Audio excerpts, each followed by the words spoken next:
Hello James, these are your Solexes. I'm going to check the serial numbers for you real quick. And I've got, where is it? 555, looks like 88. Hopefully you can read that, 55588. And then, see if we can get close to reading this one here. Looks like 101 464. 101 464. Hopefully you can see that. Anyway, give you a quick tour of your carburetors. As you know, no machine work. These are replacement carburetors, and they I think they seem to be in pretty good condition, considering. So that helped a whole bunch. All the flat surfaces have been trued. We've got new factory gaskets everywhere. You can tell because these are red gaskets. We've got shaft seals in here as necessary. One thing that I need to point out is due to the lack of machine work and the age, these idle mixture screws, which ordinarily are screwed in screwed in until they're tight and then backed off 1.5 turns and then adjusted at that point, yours actually are only screwed out. Let's see, let me try this here. Here's a half. There's about 3/4 of a turn.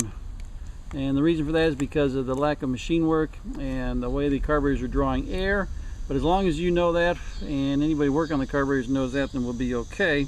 So don't get freaked out if you adjust these things to 1.5 turns and it doesn't work. But you should not have to be messing with these screws at all. Make sure that when you install these carburetors, you use a wrench here and a wrench here to stabilize this fitting when you screw this, unloosen it or tighten it. I'm trying to think what else. Install the carburetors. I'll give you mounting instructions, and then tighten out a little bit here and a little bit there and a little bit underneath. Don't tighten it up all at one time, so that you don't don't stress the flanges on the carburetors. Everything will be adjusted on the carburetors. All you have to do is adjust your throttle linkage according to the instructions that I'm going to give you, the factory instructions. And the very last linkage piece you do right here is you will pop this one off, and when you install it, when it's adjusted to the correct length, all you have to do is just pop it like this, and it does not alter your other linkage along the way. That's the whole purpose of this turnbuckle, so you can dial it in precisely, pop it in place, and it does not disrupt your other adjustments. One other thing that you can adjust if you so choose, these set screws and jam nuts, these adjust the choke linkage up and down, so you can align that better with your intake manifold, your air log that holds the cable coming down into these. This is a pretty crappy system. You got a cable that's going straight up, and I bet you're pulling these things out on an arc, and so it doesn't really work very well. But it binds up, and that's to be expected. All right, so let's run some carburetors here for you.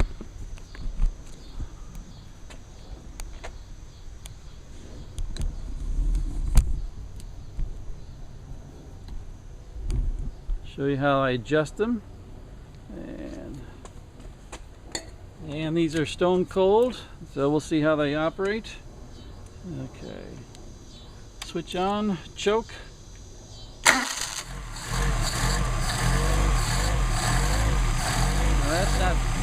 that's not too bad. Of course, ambient temperature is about 99 right now, so I don't really need the choke, but a couple of pumps of the accelerator pedal, and you should be able to light these things off without too much trouble. The only way you can adjust these properly is to warm up the engine, so I'm going to warm it up here pretty quick.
tell you what, I'd put those on my car any day. Alright, what we do here is we use our synchrometer, which you can get online, and what we're going to do is check to see what our flow is on our second barrel, and flowing about 4, which we would really like to have it down around 2, but that's life in the big city because we didn't do any machine work. And same here. Yeah, it'll go down to 3 if we push on it. I'm pushing on the counterweight, and that's really about the best we can do. All right, and then we're going to adjust the carburetors for intake, get them synchronized. Now I've already done this, obviously. Anyway, so what you're reading here is, you can see it's reading 6. This one's reading 6. All right, if you don't like the idle, oh man, just about knocked over the, sorry about that, knocked over the tripod. All right, if you don't like the idle, and you don't have a unison, all you do is just adjust the idle mixture screws the same amount on each, not the idle mixture screws, the idle adjusting screw, the same amount on each carburetor. So we're going to do this on a 1/4 turn, give or take. This on a 1/4 turn, give or take. Come back and measure. And we got 7 right there. And 7 right there. And so we still have uniformly adjusted carburetors. I don't want it idling that high, so I'm going to back it off.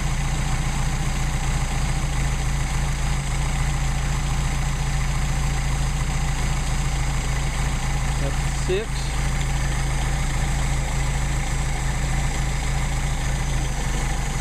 That's 6. And notice I have the throttle linkage disconnected here. I don't want these carburetors talking to each other. I want them to be adjusted individually. And then we can go to the idle mixture screw right here. What we're going to do is adjust that in and out and listen for the engine to stumble. So we go in.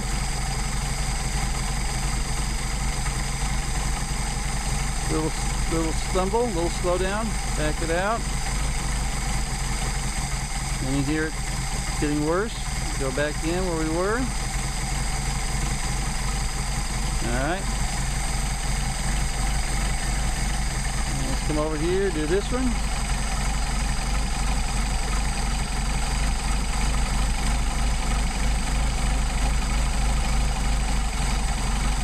Starting to stumble more. Back out.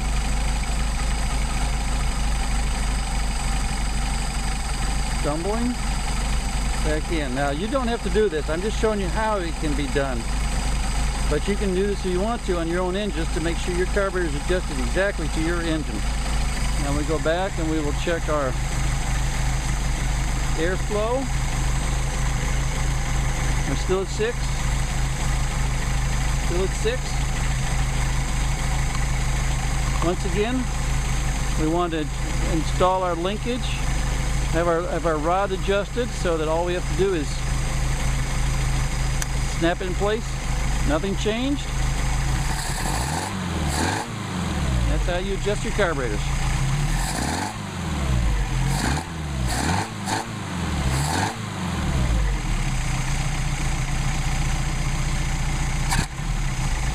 And the idle will adjust a little bit by itself because, again, we didn't do any machine work on the throttle plates, and so they wiggle around a little bit. So if the idle jumps up, all you got to do is blip it and it'll settle back down.